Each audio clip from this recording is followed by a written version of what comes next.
Hello friends, स्वागत है आपका मेरे YouTube चैनल संस्कृत क्लास में डिजी में। और आशा है आप लोग आनंद पूर्वक होंगे और परिश्रम से पढ़ते हुए आगे बढ़ रहे होंगे। संस्कृत क्लास में डिजी आपका मनपसंद YouTube चैनल आज आपके लिए तत्पुरुष समास पर एक वीडियो लाया है।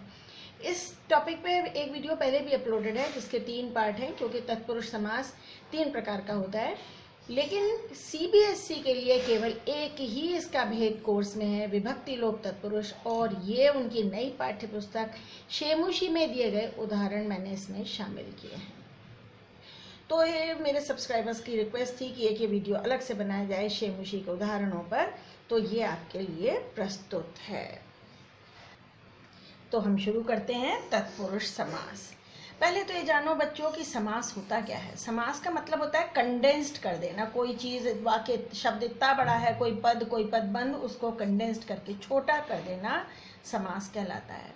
समास यानी जब अलग अलग करते हैं तो ये कहलाता है समास विग्रह। ये अलग किया, समास विग्रह, और जब जोड़कर एक पद बना दिया तो कहलाता है समस्त पद। ये समस्त पद है और ये है समास विग्रह। आपके कोर्स में विभक्ति लोप तत्पुरुष, देखो इसके नाम से ही पता चल रहा है, यानी विभक्ति का लोप। लेकिन विभक्ति का लोप किधर? द्वितीय से लेकर सप्तमी विभक्ति के चिन्हों का लोप होता है, सप्तमी विभक्ति तक के, लेकिन प्रथम पद में ही होता है, केवल प्रथम पद में होता है। कैसे होता है जरा देखिए। रामम आश्रितः, आपको क्या करना पड़ेगा? इस पहले की विभक्ति का लोप करना पड़ेगा, पहले पद की। हरिणा त्राता, अणा का लोप करेंगे, हरि मूल शब्द बचेगा। ऐसे विभक्ति लोप करना है कि मूल शब्द बच जाए। पाठायशाला, मूल शब्द है पाठ, और बस अब बहुत सिंपल है, इसको जोड़ दिया जाए। लेकिन ध्यान रखना, समास के पीछे पीछे संधि भी चलती है, संधि पीछा करती रहती है समास का। तो ये बनेगा राम और उसमें जोड़ेंगे आश्रितः, तो ये क्या बनेगा?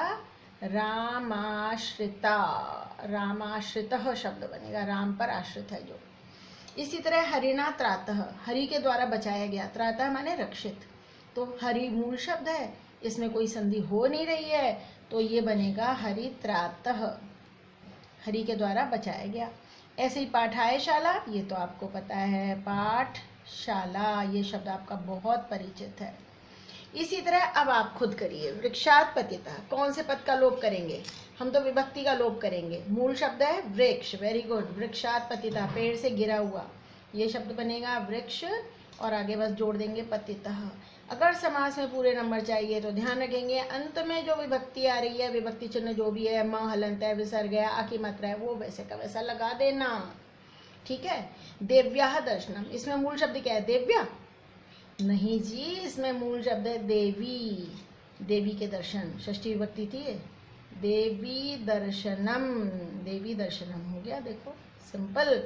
ऐसे ही शास्त्रेषु पंडितः, इसका मूल पद क्या है? शास्त्र, तो शब्द क्या बनने वाला है? हाँ जी, पता चल गया आपको, शास्त्र पंडितः।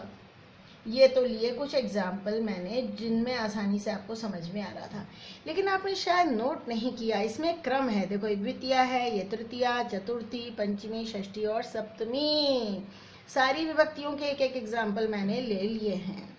यहाँ द्वितीय विभक्ति का लोप हो रहा है, हरिणा में तृतीया का, पाठाय में चतुर्थी का, वृक्षात में पंचमी का, देव्या में षष्ठी का, और शास्त्रेषु में सप्तमी विभक्ति का लोप हुआ है।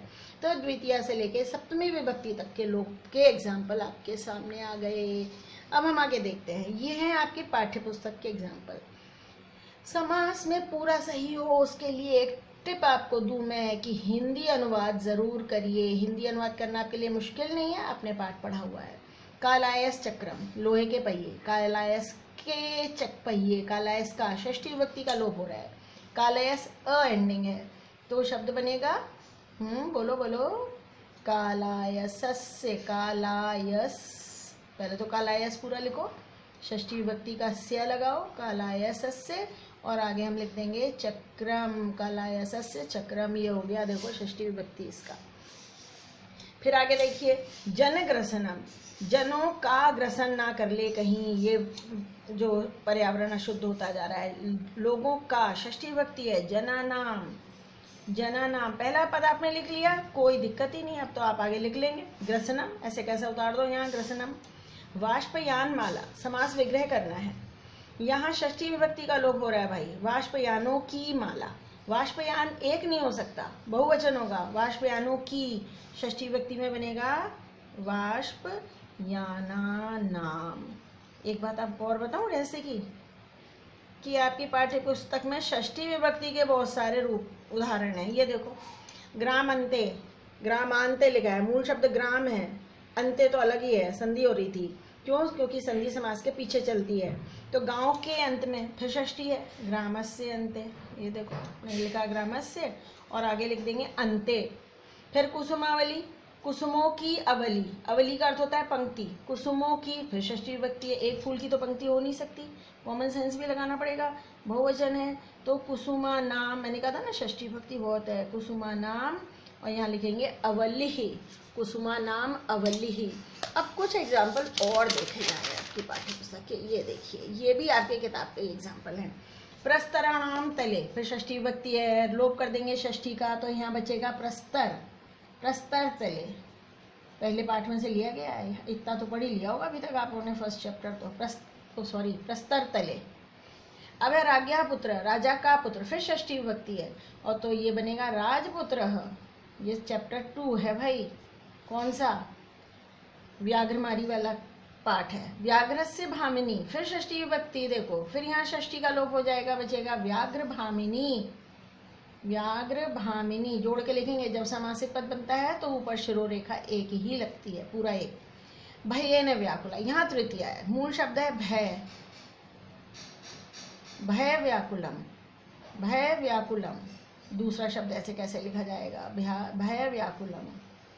फिर शरीर से आयास जननम, थर्ड चैप्टर है व्यायाम वाला। षष्ठी विभक्ति का लोप करेंगे, दोनों पदों को जोड़ेंगे और संधि भी होगी, क्योंकि यहाँ भी अ है, यहाँ आ है, तो ये बनेगा शरीर आया, शरीरा यास जननम, यास जननम। शरीर के प्रयास से, जो परिश्रम से काम किया जाता है उसे व्यायाम कहते हैं। ये आपकी पाठ्य पुस्तक में है, शरीर आयास जननम। फिर षष्ठी विभक्ति का लोप होगा और गुण संधि भी होगी, उ और अ में समस्त पद बनेगा शरीरोपचयः, शरीरोपचयः, मेटाबॉलिज्म है ना, शरीरोपचयः, ये बन गया शरीरोपचयः। राज्ञः आसनम, राजा का आसन, ये लव कुश वाले पार्ट में से है। राजा का षष्ठी विभक्ति है, मूल शब्द है राजा, राज लेंगे उसमें लगेगा आसनम, तो ये बनेगा राजासनम। देख रहे हैं ना आप, षष्ठी विभक्ति बहुत आ रही है तत्पुरुष समास में, और अधिकतर प्रयोग इसी का ही हो रहा है। ऐसे तो सारी विभक्तियों में से कुछ भी हो सकता है, जैसे आगे ही षष्ठी नहीं है भाई, ये सप्तमी विभक्ति है। सिंहासन पर स्थित थे राम, सिंहासन पर, मूल शब्द क्या है? सिंहासन, बिल्कुल पता है, सिंहासन स्थ, ये देखो ये बन गया मूल समस्त पद, सिंहासन स्थ। ये षष्ठी है स्य, ये भी षष्ठी है स्य, ये भी षष्ठी है बहुवचन, ये भी षष्ठी है, ये दोनों सप्तमी आ गई भाई। अब इस विभक्ति का लोप करेंगे तो समस्त पद क्या बनेगा? कुटुंबस्य वृत्तान्तः, समझ गए, कुटुंब वृत्तान्तः बनेगा, कुटुंब वृत्तान्तः, कुटुंब का वृत्तांत। षष्ठी विभक्ति का लोप हो रहा है, षष्ठी तत्पुरुष कहलाता है ये समास। अब उपाध्याय का दूत, मूल शब्द है उपाध्याय, उसमें जोड़ देंगे दूतः, तो बनेगा उपाध्याय दूत। अब तो मैं सोच रही हूँ मैं नहीं लिखूँ तो भी आपको पता है, उपाध्याय दूतः। बस पहले विभक्ति का लोप करना है और मूल शब्द को उठाना है यहाँ से, ये मूल शब्द है, इसको उठाना है। सुराणाम अधिपः, मूल शब्द है सुरा, सुरा तो शराब होता है भाई, मूल शब्द है सुर, ये भी तो पता होना चाहिए ना मूल शब्द क्या है। अधिप माने राजा, देवताओं का राजा, इंद्र को कहते हैं। अब यहाँ संधि भी करनी पड़ेगी, सुर का अ और अधिप का अ, सुराधिपः शब्द बनेगा, दीर्घ संधि भी हो जाएगी, क्योंकि संधि तो समास का पीछा कर रही है। पुत्रस्य दैन्यम, पुत्र की दीनता, मूल शब्द है पुत्र, तो ये लिखेंगे पुत्र दैन्यम। समास का निर्माण इसीलिए हुआ है कि भाई हम छोटा लिखना चाहते हैं। धावने वीरा, धावन में, दौड़ने में वीर, तो धावन शब्द लेंगे, मूल शब्द बनेगा तो बनेगा धावन वीरः, धावन वीरः, घोड़े को कहते हैं धावन वीरः। देहे स्थित, देह में स्थित, सप्तमी, मूल शब्द है देह, तो यहाँ से हम लेंगे देह और इसमें जोड़ेंगे स्थित। समास बहुत आसान टॉपिक है, कंफ्यूज मत होइए, नियम रटिए मत, नियम रटने के चक्कर में मत पड़िए। आप तो केवल पहचान बनाइए, ट्रिक से सीखिए, तत्पुरुष समास, तत्पुरुष जैसे प्रथम पुरुष, मध्यम पुरुष, उत्तम पुरुष होता है, वैसे ही प्रथमा विभक्ति, द्वितीय विभक्ति, तृतीय विभक्ति होता है। ये लाइन याद रखो। तो तत्पुरुष से विभक्ति याद रखो, पुरुष विभक्ति, तो विभक्ति लोप तत्पुरुष, जहाँ विभक्ति का लोप हो द्वितीय से लेकर सप्तमी विभक्ति तक। और जब आप विग्रह कर रहे हो तो विभक्ति का लोप कर दीजिए, वहां से विभक्ति को हटा दीजिए। जब लोप जोड़ना है, समास बनाना है, तो विभक्ति का लोप कीजिए। और जब समास विग्रह करना है तो यहाँ विभक्ति जोड़ दीजिए, जैसे जोड़ दिया कालाय सस्य चक्रम, ऐसे। तो ये हुआ भाई तत्पुरुष समास। और अगर आपको सब कुछ समझ में आया हो तो भाई इतना तो बनता है कि मेरे YouTube चैनल को सब्सक्राइब किया जाए, शेयर किया जाए, और कोई कमेंट भी भेजा जाए भाई मेरे लिए, कैसा लगा आपको, क्या चाहते हैं आप। और मेरे अन्य वीडियोस भी देखिए जिनकी जानकारी यहाँ आ रही है। और बस अब आप पढ़ते रहिए, आगे बढ़ते रहिए। आपके लिए अनंत शुभकामनाएं।